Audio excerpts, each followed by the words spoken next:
One question, one follow-up. Please go ahead. Premier Carrie taking the Globe and Mail. Can Carrie go to the mic? I'm good here. I'm just a few feet away. Okay. Well, I think we record it, so I think if you wouldn't mind going to the mic. It's just right 2 steps in front of you. Who would you suggest should be the borders are? A general. Whoever it is, we've got lots of retired generals. I had a former retired general be my deputy minister, Paul Winnick. I've volunteered his name up, but that's who I think it should be to show that we're serious. Do you think Trudeau should be Thanks, Carrie. We're done. Go ahead, Rick. Rick Bell, Postmedia. What are your thoughts about the fact that you're making these, you want something to happen on the border, you want to see more evidence, you want to see the TV crews out, et cetera, and we're just a couple of days away from, 3 days away from February 1st. And as you said, U.S. President Trump has talked about this for a long time. You've talked about it for a long time. What are your thoughts about why it has taken this long for people to suddenly, as we see in one of the newspapers, send photos to Donald Trump of what's happening on the border? Why did it take this long? When most of the time we've been talking about retaliation, talking about now relief packages, talking about who's on Team Canada, who's not on Team Canada, who's a traitor or not a traitor.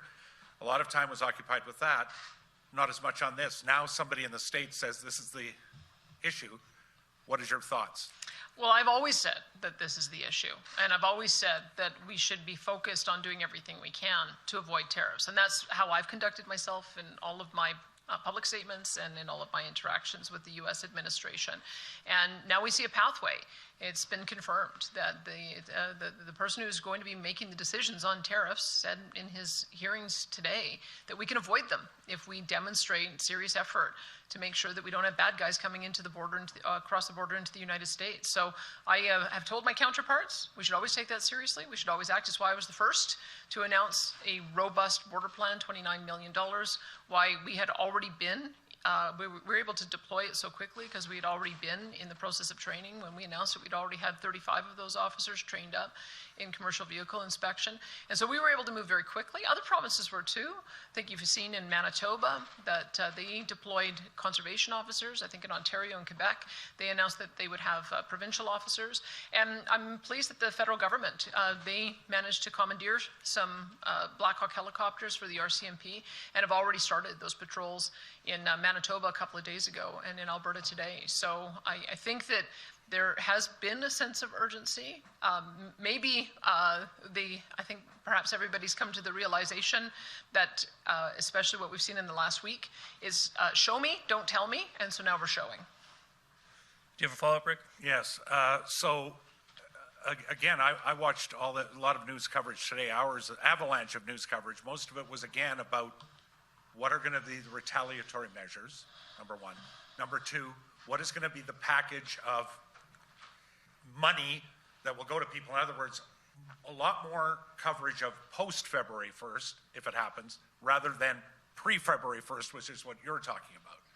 So you're pushing something that is, maybe other people have done it, but the coverage has largely been about retaliation today and possible money that will go out the door in the future, not so much on what you're talking about. So I was asking you, what are your personal thoughts on having mentioned this again and again and again, and finally now, wow, 3 days to go, here we are? Well, I've been consistent in my message. I feel like there may be a time if the U.S. administration acts that we would have that second conversation, but we're not there yet. And it's incumbent upon political leaders to do everything we possibly can to avoid a tariff war.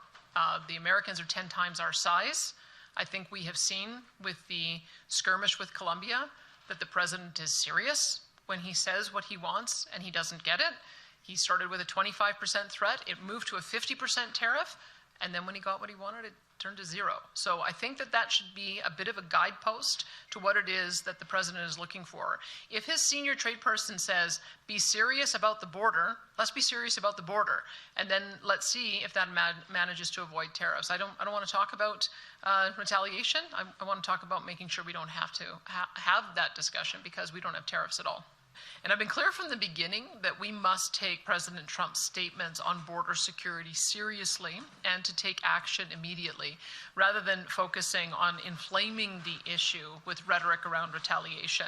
My fellow premiers have been asking for serious action on these issues as well. Today, U.S. President Donald Trump's Commerce Secretary nominee, Howard Lutnick, stated during his confirmation hearing that, quote, "If we are your biggest trading partner, show us the respect, shut your border. This is a separate tariff to create action from Mexico and action from Canada. As far as I know, they are acting swiftly, and if they execute it, there will be no tariff. And if they don't, then there will be." Let me say it again. The one thing that we can do this week, in just the next couple of days, to have the best chance to avoid tariffs is to show clear and unequivocal action to secure the border. This should start with the appointment of a Canadian border czar to work with the new American border czar to jointly crack down hard on fentanyl and illegal migrants. Is this likely to end the threat of tariffs entirely? I don't think so. I think there will be other things that we will need to work on, and we will do so. But I am convinced, after speaking with dozens of elected U.S. representatives, administration officials, and the President himself, that this is the most important first step. Today, I reiterated this to the Premiers, Minister LeBlanc, Minister Wilkinson, and Prime Minister Trudeau, and I hope it is acted on by the end of this week before February 1st.